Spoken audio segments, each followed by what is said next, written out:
रेवेंसवुड नामक एक छोटे से शहर में 1955 में एक डरावनी घटना हुई। एमिली विल्सन नामक एक जवान औरत अपने घर में रहस्यमय परिस्थितियों में मर गई।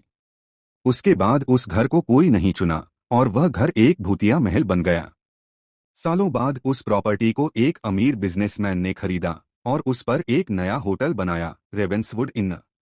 होटल का ग्रैंड ओपनिंग हुआ, लेकिन किसी को नहीं पता था कि पिछले ज़माने की डरावनी घटनाएं फिर से होने वाली हैं। गेस्ट्स और स्टाफ ने रूम 314 में अजीब घटनाएं होने की रिपोर्ट की। दरवाजे अपने आप बंद हो जाते थे और रात में अजीब आवाजें सुनाई देती थीं। लोग समझते थे कि एमिली का भूत उस रूम में रहता है। एक दिन सराह नामक एक यंग रिसेप्शनिस्ट को रूम 314 से फोन आया। गेस्ट ने कंप्लेन किया कि उसे अजीब आवाजें सुनाई दे रही हैं और रूम चेंज करने को मना किया। सराह ने इन्वेस्टिगेट किया और रूम को स्पॉटलेस पाया, लेकिन एटमॉस्फियर अजीब थी। जब वह वापस जाने लगी तो उसने सुना, नीचे से बाहर निकलो जब तक आपके पास समय है। सराह भागी और फिर कभी वापस नहीं आई। पैरानॉर्मल इन्वेस्टिगेटर डॉक्टर ली ने रूम 314 की इन्वेस्टिगेशन की। उसने इक्विपमेंट लगाया और अनएक्सप्लेन्ड फेनोमेना का एविडेंस कैप्चर किया। इन्वेस्टिगेशन के दौरान डॉक्टर ली ने एमिली की हिडन डायरी ढूंढी। डायरी में लिखा था कि एमिली के पिता ने उसे पागल कर दिया था और फिर उसे मारा था। डॉक्टर ली समझ गया कि एमिली का भूत सिर्फ रूम को नहीं बल्कि जस्टिस भी चाहता है। उसने सोचा कि एमिली के पिता के गिल्ट रिडन कॉन्शियंस ने साइकिक इम्प्रिंट बनाया, जिसने हॉन्टिंग को फ्यूल किया। एक स्टॉर्मी रात को एक कपल मार्क और एम्मा रूम 314 में आए। एम्मा पागल सी हो गई और मार्क ने उसे बाथरूम में देखा, जहां वह मिरर पर खून के धब्बे साफ कर रही थी। डॉक्टर ली ने रूम 314 में वापस आया और एम्मा को एमिली के भूत के पॉसेशन में पाया। एम्मा ने डॉक्टर ली को बताया कि एमिली के पिता ने उसे मारा था और होटल की कंस्ट्रक्शन ने उसके भूत को डिस्टर्ब किया था।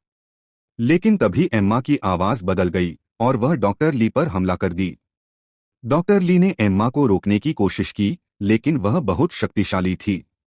तभी डॉक्टर ली ने देखा कि एमिली की डायरी में एक नया पेज था, जिसमें लिखा था, मेरे पिता ने मुझे मारा, लेकिन मैंने अपनी आत्मा को बचा लिया।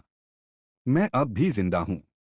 डॉक्टर ली समझ गया कि एमिली का भूत सिर्फ रूम 314 में नहीं बल्कि एम्मा के शरीर में भी है। डॉक्टर ली ने एम्मा को बचाने की कोशिश की, लेकिन एमिली का भूत बहुत शक्तिशाली था। आखिरकार डॉक्टर ली ने एक तरकीब सोची और एम्मा को एक विशेष उपकरण से बचाया। लेकिन जब वह एम्मा को बाहर निकाल रहे थे तो उन्होंने देखा कि रूम 314 का दरवाजा अपने आप बंद हो गया था। और जब उन्होंने दरवाजा खोला तो उन्हें एक संदेश मिला, अब तुम मेरे साथ हैं। रेवेंसवुड इन्न बंद हो गया और रूम 314 को सील कर दिया गया। डॉक्टर ली ने अपने नतीजे प्रकाशित किए और एमिली की मौत की सच्चाई बताई।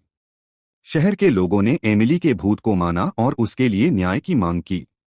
एमिली का भूत अब भी रूम 314 में रहता है और कोई भी उसे नहीं ढूंढ सकता।